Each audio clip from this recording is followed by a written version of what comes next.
Gadis itu baru saja mengambil secuil daging sapi, tapi langsung ditampar 4 kali oleh ibunya. Karena di rumah hanya kakaknya yang boleh makan daging. Hari itu, sang kakak meminta uang 1 juta rupiah untuk pergi berkencan. Ibunya langsung menyetujuinya tanpa ragu-ragu. Ketika gadis itu melihat hal itu, dia meminta 100.000 rupiah untuk membeli buku pelajaran. Namun tak disangka, ibunya malah memukulnya. Gadis yang dirugikan itu segera mencari pertolongan kepada ayahnya. Namun, ayahnya adalah pria yang takut pada istrinya. Sehingga setiap kali ada masalah, ayahnya selalu mencari alasan untuk pergi ke toilet. Untuk mengubah sikap ibunya terhadapnya, gadis itu belajar dengan tekun dan menjadi murid yang pertama di sekolah.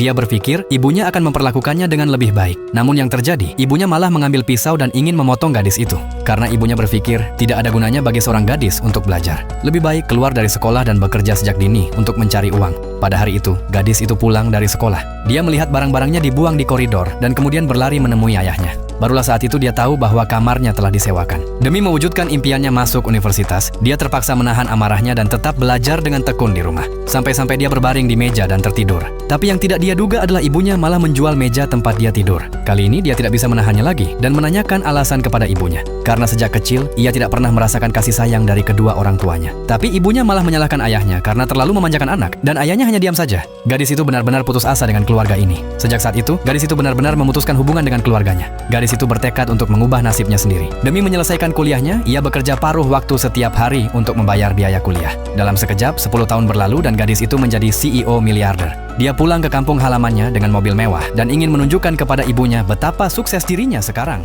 Setiap hari sebelum keluar rumah, pria cupu itu selalu mengorek hidungnya hingga ingusnya keluar, lalu berpura-pura terpeleset jatuh di tangga, sehingga semua orang menganggapnya sebagai orang bodoh. Namun kenyataannya, pria itu adalah Minho, pemimpin unit agen Korea Utara yang sedang menjalankan misi rahasia. Dia menyamar sebagai orang bodoh dan menyusup ke Korea Selatan dengan identitas sebagai mata-mata. Pemilik toko kelontong tempatnya bekerja sangat baik hati dan bahkan menggajinya setiap bulan. Selama bertahun-tahun bekerja, Minho berhasil menabung lebih dari 4 juta won. Seiring waktu, dia hampir melupakan identitas aslinya. Dia juga bertemu dengan seorang gadis yang disukainya bernama Yuna. Namun karena sering menatapnya, adik Yuna memperingatkannya untuk menjauh. Minho tidak bisa mengungkapkan identitasnya, jadi ia hanya diam dan meminta maaf. Suatu sore, seorang wanita masuk ke toko kelontong. Minho sangat gugup sehingga mengeluarkan ingus ke mana-mana. Kemudian muncul seorang pria lain bernama Jinbae. Dia juga seorang mata-mata yang telah bersembunyi selama bertahun-tahun.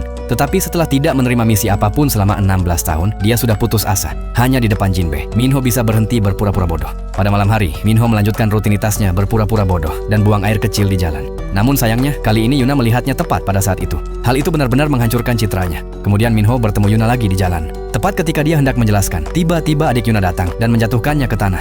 Anak pemilik toko menyaksikan adegan ini. Dia memutuskan untuk mengajarkan Minho beberapa teknik bela diri agar dia tidak diganggu lagi. Namun pria itu sama sekali tidak tahu bahwa Minho adalah mantan pasukan khusus yang memiliki banyak kemampuan mematikan.